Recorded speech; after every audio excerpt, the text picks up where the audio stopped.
American vice president भान्सले पनि त भन्नुभयो अमेरिकी नागरिकहरूले कर तिरेको रकमहरू चाहिँ तपाईको नेपालमा नास्तिकता फैलाउन र धर्मान्तरण गराउन गलत मनसायले प्रयोग भयो भनेर उहाँले आफै स्वीकार्नु भएको, अमेरिकाको भाइस प्रेसिडेन्टले नै स्वीकार गर्नु भएको। अनि यो सब गतिविधि आज कुन चाहिँ नेपालीले मेरो गाउँमा चाहिँ जबरजस्ती धर्मान्तरण भएको छैन भनेर कसले भन्न सक्छ? तपाईँ हाम्रो घरमा हेर्नुहोस्, हिजोको समयमा 700 वटा चर्च थियो नेपालमा हैन, धेरै पछि गणतन्त्र आएपछि अहिले 15,000 भन्दा बढी चर्च छन्। यसको फन्डिङ के छ त? यसको स्रोत के हो त? नेपाल भनिदिनु पर्यो नि त हामीले। किन नेपाल सरकारले त फन्ड गरेको छैन त हैन? कसैको धर्म आस्थाप्रति होइन, यो त नेपालमा एकदमै सुनियोजित हिसाबमा हिन्दू राष्ट्र सनातन धर्म मान्नेहरूप्रति भएको आक्रमण हो। किनभने जनसङ्ख्या कसको घट्दैछ? जनजातिको घट्दैछ। जनसङ्ख्या लास्ट सेन्सस रिपोर्ट हेर्नुभयो भने बुद्धिस्टहरूको जनसङ्ख्या घट्दैछ, हिन्दूहरूको जनसङ्ख्या गएछ। कहाँ गयो त यो मान्छेहरू?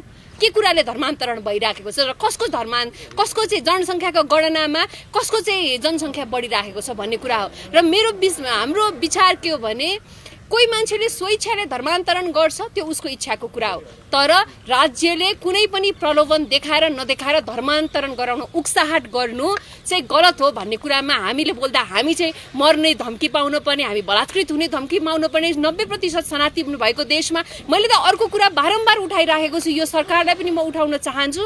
यो द ल्यान्ड अफ बुद्ध के भन्ने एउटा डकुमेन्ट्री सिरिज छ, मैले अहिले ठक्क यहाँनिर एउटा तपाईँले धर्मान्तरणकै विषयमा बीबीसीले सन् 2023मा Christian missionaries target the birth place of Buddha in Nepal शीर्षकमा प्रकाशन गरेको सामग्रीलाई नै आधार मान्ने हो भने पनि साउथ कोरियाबाट इसाई धर्मका ठेकेदार बनी खटाइएका दम्पतिहरूले नेपालको ग्रामीण पहाडमा मूलत जनजाति समुदायका मानिसहरूमा रहेको आर्थिक गरिबीपन र आध्यात्मिक कमजोरीपनको कारणले सिङ्गो गाउँलाई नै धर्मान्तरण गराउन सफल रहेको कुरा स्वीकार गरेको छन्। यो मैले भनेको होइन नि, यो त यो पास्टरहरू जो बाहिरबाट चाहिँ खेताला लाएर पठाइएको थियो नेपालमा चाहिँ हिन्दू धर्मलाई चाहिँ सनातनीहरूलाई धर्मान्तरण गाउने, त्यसको विरुद्धमा बोलेको हो होइन। त्यसले गर्दाखेरि मैले चाहिँ भन्न खोजेको के हो भन्दाखेरि संविधान संशोधन हुँदैछ, धर्मान्तरणलाई रोक्नुपर्छ, नेपाललाई हिन्दू राष्ट्र बनाऊ, यो कुरामा चाहिँ बहस त सुरु हुनु पर्यो नि त। त्यो कार्यदलको सूचीमा त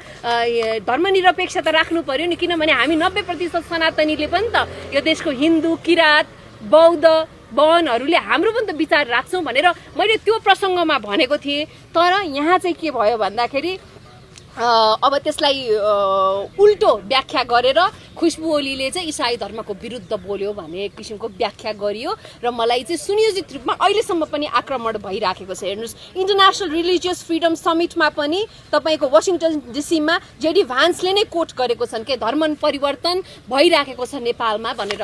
तर